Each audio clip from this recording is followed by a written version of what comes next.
Dalam bab apa kegunaan emosi, dalam buku Emotional Intelligence karya Daniel Goleman membahas peran penting emosi dalam evolusi, pengambilan keputusan, dan kehidupan sosial manusia. Emosi bukan sekadar reaksi spontan yang harus dikendalikan, melainkan alat vital yang membantu kita bertahan hidup dan beradaptasi dengan lingkungan. Pasangan suami istri Gary dan Mary Jane Chauncey dan putrinya bernama Andrea adalah penumpang kereta Amtrak yang tercebur ke sungai setelah sebuah tongkang menghantam dan mengguncang jembatan rel kereta api di sungai kecil di kawasan pedesaan Louisiana, Amerika Serikat. Karena lebih memikirkan keselamatan putri mereka, pasangan tersebut berusaha keras menolong Andrea sewaktu air menghambur masuk ke dalam kereta yang tengah tenggelam. Entah bagaimana, mereka berhasil mengangsurkan Andrea melalui sebuah jendela ke regu penyelamat. Kemudian, sewaktu gerbong itu tenggelam di bawah air, mereka telah lenyap. Kisah Andrea tentang orang tua yang tindakan heroik terakhir mereka adalah memastikan keselamatan anak mereka, melukiskan suatu momen keberanian yang hampir-hampir seperti mitos. Tidak diragukan lagi bahwa kejadian pengorbanan semacam itu bagi anak mereka telah tak terbilang banyaknya berulang kali terjadi dalam sejarah dan prasejarah manusia. Dan lebih banyak lagi terjadi dalam masa evolusi spesies manusia yang lebih besar. Bila dilihat dari sudut pandang ahli-ahli biologi evolusi, pengorbanan diri orang tua semacam itu mungkin dianggap sebagai tindakan untuk mewariskan gen-gen seseorang kepada generasi selanjutnya. Tetapi, dari sudut pandang orang tua yang membuat keputusan berat pada saat-saat kritis, tindakan tersebut tak bisa lain kecuali cinta. Kekuatan emosi ini luar biasa. Hanya cinta yang amat kuatlah, yaitu desakan untuk menyelamatkan anak tercinta, yang dapat mendorong orang tua mengalahkan hasrat menyelamatkan diri sendiri. Bila ditinjau dari aspek nalar, pengorbanan semacam ini jelas tidak rasional. Bila ditinjau dari aspek perasaan, tindakan tersebut adalah merupakan satu-satunya pilihan. Menurut para ahli sosiobiologi, emosi menuntun kita menghadapi saat-saat kritis dan tugas-tugas yang terlampau riskan bila hanya diserahkan kepada otak, yaitu berupa bahaya, kehilangan yang menyedihkan, keterikatan dengan pasangan, dan membina keluarga. Setiap emosi menawarkan pola persiapan tindakan tersendiri. Masing-masing menuntun kita ke arah yang telah terbukti berjalan baik ketika menangani tantangan yang datang berulang-ulang dalam hidup manusia. Karena situasi ini berlangsung terus-menerus dalam sepanjang sejarah evolusi manusia, nilai kelangsungan hidup repertoar emosi dibuktikan oleh terekamnya nilai tersebut dalam sistem saraf sebagai sifat bawaan dan kecenderungan otomatis perasaan manusia. Pandangan mengenai kodrat manusia yang mengabaikan kekuatan emosi jelaslah pandangan yang amat picik. Sebutan Homo sapiens, spesies yang berpikir, merupakan hal yang keliru dalam pola pemahaman serta visi baru yang ditawarkan oleh sains saat ini tentang emosi dalam kehidupan kita. Sebagaimana kita ketahui dari pengalaman, apabila masalahnya menyangkut pengambilan keputusan dan tindakan, aspek perasaan sama pentingnya, dan seringkali lebih penting daripada nalar. Kita sudah terlampau lama menekankan pentingnya nilai dan makna rasional murni yang menjadi tolok ukur IQ dalam kehidupan manusia. Bagaimanapun, kecerdasan tak berarti apa-apa bila emosi yang berkuasa. Bila nafsu mengalahkan nalar. Kisah berikut adalah tragedi yang menyedihkan. Matilda Crabtree, yang berumur 14 tahun, hanya bermaksud menggoda ayahnya. Ia melompat keluar dari lemari dan berteriak "Hi!" sewaktu orang tuanya tiba di rumah pada suatu pagi setelah mengunjungi teman-temannya. Tetapi kedua orang tuanya mengira Matilda menginap bersama teman-temannya malam itu. Sewaktu mendengar bunyi-bunyian ketika ia masuk rumah, ayahnya meraih pistol kaliber 38 miliknya dan masuk ke ruang tidur Matilda untuk menyelidiki. Ketika putrinya melompat keluar dari lemari, ayahnya menembaknya di leher.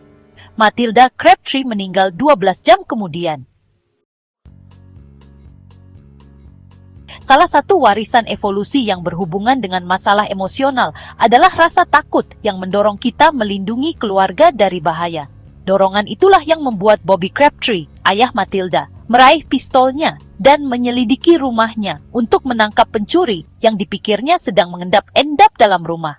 Menurut para ahli biologi evolusioner, reaksi otomatis semacam itu telah terekam dalam sistem saraf manusia karena selama periode yang panjang dan penting dalam prasejarah manusia, reaksi otomatis dapat menentukan hidup dan mati. Sesungguhnya, hukum-hukum dan aturan-aturan etika yang pertama, yaitu Kode Hammurabi, 10 perintah Tuhan agama Yahudi dan maklumat Raja Asoka, dapat dianggap sebagai usaha untuk mengendalikan, mengatasi, dan mendisiplinkan kehidupan emosional. Sebagaimana dilukiskan Freud dalam bukunya Civilization and its Discontents, masyarakat harus memberlakukan peraturan-peraturan dengan maksud mengurangi ekses-ekses gejolak emosi yang terlampau bebas dari dalam diri manusia. Kendati terdapat kendali sosial, dari waktu ke waktu, nafsu seringkali menguasai nalar. Kodrat manusia ini muncul dari arsitektur dasar kehidupan mental. Dari segi bentukan biologis, jaringan sirkuit saraf dasar emosi, sifat-sifat bawaan adalah apa yang paling berhasil berfungsi selama 50.000 generasi manusia yang terakhir. Kemampuan evolusi yang lambat dan hati-hati yang telah membentuk emosi telah berjalan dengan baik selama sejuta tahun. 10.000 tahun terakhir hanya sedikit yang terekam pada pola-pola biologis manusia untuk kehidupan emosional. Dalam keadaan apapun, penilaian kita terhadap setiap permasalahan pribadi dan reaksi terhadapnya terbentuk bukan hanya oleh penilaian rasional atau sejarah pribadi kita, melainkan juga oleh pengalaman nenek moyang kita. Hal ini membuat kita kadang-kadang memiliki kecenderungan tragis, seperti diperlihatkan oleh peristiwa menyedihkan di rumah tangga Crabtree. Pendek kata, kita terlampau sering menghadapi dilema-dilema pasca modern dengan pola emosi yang lebih cocok untuk situasi zaman Pleistosen. Bagaimana otak tumbuh? Untuk memahami dengan lebih baik cengkeraman kuat emosi terhadap otak yang berpikir dan mengapa perasaan dan nalar selalu siap saling menyerang, kita harus mempertimbangkan bagaimana otak tumbuh. Otak manusia dengan berat kurang lebih 1,5 kilogram yang terdiri atas sel-sel dan cairan saraf, kurang lebih berukuran 3 kali ukuran otak kerabat-kerabat paling dekat kita dalam evolusi, yaitu primata bukan manusia. Selama evolusi jutaan tahun, otak telah tumbuh dari bawah ke atas, dengan pusat-pusat yang lebih tinggi berkembang sebagai elaborasi bagian-bagian yang lebih rendah, yang lebih primitif. Bagian otak paling primitif yang dimiliki oleh semua spesies yang mempunyai lebih daripada hanya sistem saraf paling sederhana adalah batang otak yang mengelilingi ujung atas sumsum tulang belakang.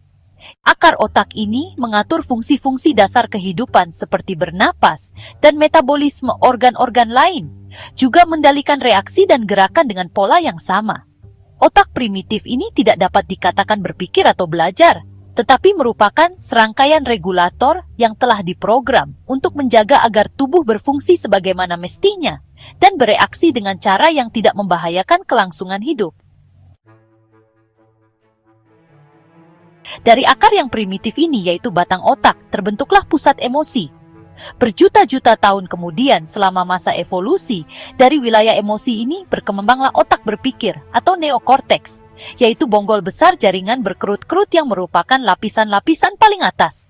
Fakta bahwa otak berpikir tumbuh dari wilayah otak emosional mengungkapkan banyak hal tentang hubungan antara pikiran dan perasaan. Otak emosional sudah ada jauh sebelum ada otak rasional. Dengan berkembangnya mamalia-mamalia pertama, muncul lapisan-lapisan baru yang penting pada otak emosional. Lapisan-lapisan itu yang mengelilingi batang otak secara garis besar mirip roti bagel yang bagian bawahnya telah dimakan. Di tempat inilah batang otak berada. Karena bagian otak ini mengelilingi dan membatasi batang otak, bagian tersebut disebut sistem limbik dari kata Latin limbus yang berarti cincin. Wilayah saraf baru ini menambahkan emosi pada repertoar otak. Bila kita dikuasai oleh hasrat atau amarah, sedang jatuh cinta atau mundur ketakutan, maka sistem limbik itulah yang sedang mencengkeram kita. Sewaktu sistem limbik itu tumbuh, sistem tersebut mempertajam dua alat yang berdaya besar, yaitu pembelajaran dan ingatan. Kedua kemajuan revolusioner itu memungkinkan seekor binatang menjadi jauh lebih cerdas dalam memilih-milih demi kelangsungan hidupnya. Kurang lebih 100 juta tahun yang lampau, otak mamalia mengalami pertumbuhan luar biasa.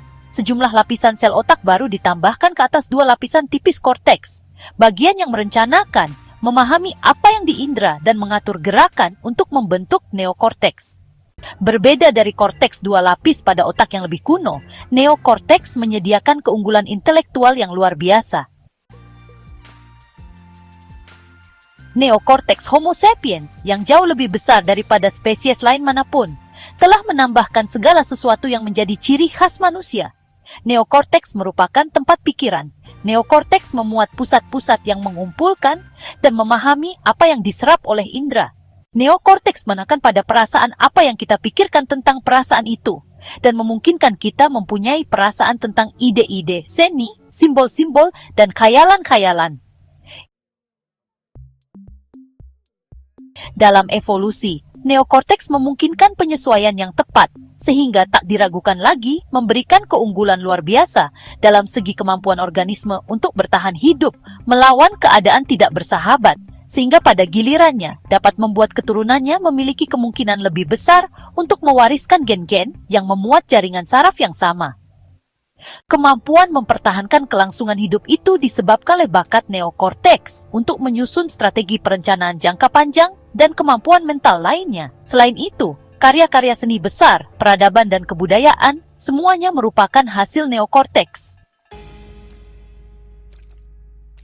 Tambahan baru pada otak ini memungkinkan bertambahnya nuansa-nuansa pada kehidupan emosional. Ambillah contoh cinta. Struktur limbik menghasilkan perasaan nikmat dan libido, emosi-emosi yang mendorong nafsu seksual. Tetapi, penambahan neokorteks dan sambungan-sambungannya ke sistem limbik memungkinkan adanya ikatan ibu anak yang merupakan dasar unit keluarga dan keterlibatan jangka panjang untuk mengasuh anak, sehingga memungkinkan terjadinya perkembangan manusia. Spesies yang tidak mempunyai neokorteks, misalnya reptilia, tidak mempunyai rasa kasih sayang seperti itu. Bila anak mereka menetas, bayi-bayi reptil yang baru lahir itu harus bersembunyi agar tidak dimakan induknya. Neokorteks memungkinkan adanya kepelikan dan kerumitan kehidupan emosional, misalnya kemampuan untuk memiliki perasaan mengenai perasaan kita. Sistem neokorteks limbik pada primata lebih banyak dibandingkan pada spesies-spesies lain, dan pada manusia lebih banyak lagi. Hal itu menunjukkan mengapa kita mampu menampilkan rentang reaksi emosi yang jauh lebih lebar dan lebih bernuansa. Bila kelinci atau monyet memiliki rangkaian respons khas terhadap rasa takut yang terbatas, neokorteks manusia yang lebih besar memungkinkan adanya repertoar respons yang jauh lebih cerdik, termasuk menelepon polisi. Tetapi, pusat-pusat yang lebih tinggi ini tidak mengatur semua kehidupan emosional. Dalam perkara-perkara penting mengenai perasaan, pusat-pusat tersebut dapat dikatakan diatur oleh sistem limbik. Karena begitu banyak pusat-pusat otak yang lebih tinggi muncul atau merupakan perpanjangan ruang lingkup wilayah limbik, maka otak emosional memainkan peran penting dalam arsitektur persarafan. Sewaktu akar asal otak baru itu tumbuh, wilayah-wilayah emosi itu terjalin melalui miliaran jaringan penghubung ke setiap bagian neokorteks. Hal ini memberi pusat-pusat emosi kekuatan luar biasa untuk memengaruhi berfungsinya bagian lain otak, termasuk pusat-pusatnya untuk pikiran. Jadi, bab apa kegunaan emosi? Dalam buku Emotional Intelligence karya Neil Goleman menekankan bahwa emosi dan rasionalitas bukan musuh, tetapi mitra. Emosi membantu otak membuat keputusan yang cepat dan bermakna. Goleman menyarankan bahwa kecerdasan emosional, kemampuan mengenali, memahami, dan mengelola emosi sama pentingnya dengan kecerdasan intelektual.